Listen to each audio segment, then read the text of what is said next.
Everyone. जय हो श्री हरि की, जय हो लक्ष्मी नारायणाय नमो नमः, जय हो भगवान दत्तात्रेय की। भगवान दत्तात्रेय और पिंगला वेश्या की कथा। श्री दत्तात्रेय भगवान जी ने अपने जीवन में 24 शिक्षा गुरु बनाए हैं। उनमें से एक पिंगला नाम की वेश्या को अपना गुरु बनाया है। यह कथा श्रीमद् भागवत पुराण में वर्णित है। ये बहुत ही खूबसूरत थी। ये पिंगला नाम की वेश्या प्रतिदिन श्रृंगार करके बैठ जाती थी और गलत काम करके खूब धन कमाती थी। प्रतिदिन की तरह एक रात्रि इसने सुंदर श्रृंगार किया और पुरुष के इंतजार में बैठ गई।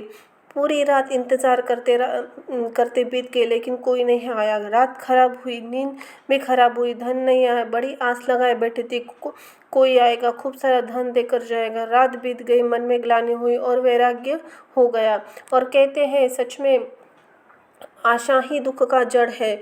जब संसार से आशा है तब तक दुख है, लेकिन जब यह आशा भगवान के प्रति हो जाती है तो आनंद ही आनंद हो जाता है। वेश्या कहती है, मैं इन संसार के लोगों में से सुख की आशा रखती हूँ, जो खुद दुखी है। मेरे हृदय में भगवान विराजमान है, लेकिन संसार के अलावा कहीं और देखा ही नहीं।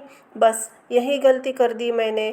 पूरे वैराग्य हो गया। अब उसने सोचा, अब तक मैंने बड़ी भूल की, अब मैं अपना अमूल्य समय नष्ट नहीं करूँगी। शुकदेव जी महाराज परीक्षित कहते हैं, आशा ही परम दुख, निराशा परम सुखम, यथा यस्य कांताश्च सुख सुवाप पिंगला।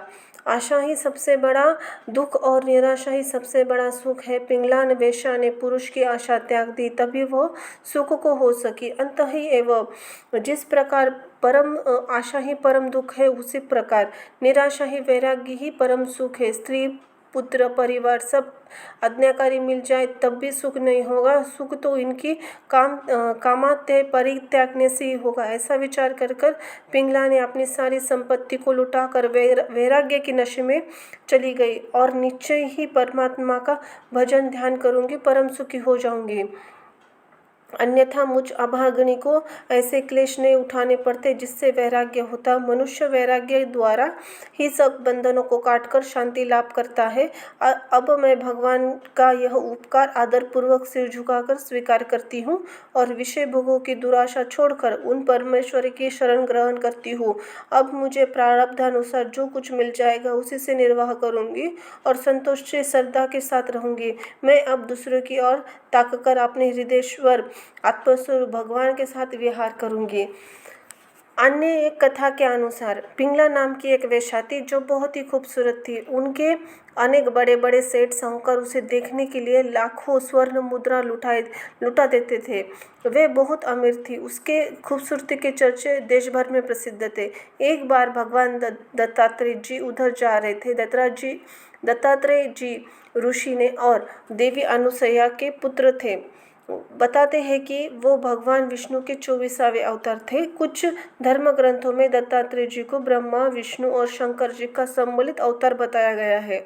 दत्तात्रेय जी ने 24 शिक्षा गुरु बनाए थे, जिनमें से एक पिंगला वेश्या थी जिसकी कहानी आप पढ़ रहे हैं। हाँ, तो एक बार भगवान दत्तात्रेय उधर से जा रहे थे। उन्होंने देखा कि एक बहुत बड़े मकान के पास बहुत बड़े लोगों की लाइन लगी है। वे रुके हैं और लोगों के पास जाकर पूछा, ये क्या है? लोगों ने बताया कि ये पिंगला नाम की वेश्या का कोठा है और ये लाइन उसे देखने वालों की है। यह पूरा माजरा जानने के बाद दत्तात्रेय जी लाइन के आगे आ गए तो देखा वहाँ एक नगाड़ा रखा है। उन्होंने फिर उसे पूछा, ये क्या है? लोगों ने बताया कि इस नगाड़े पर एक चोट मारने से 100 मुद्राएं देनी पड़ेगी, जिसके फलस्वरूप आप सिर्फ पिंगला को दूर से देख सकते हैं। दत्तात्रेय जी ने सोचा कि जिसको मात्र दूर देखने के लिए 100 मुद्राएं देनी पड़ती है, आखिर वो कौन होगी, कैसी?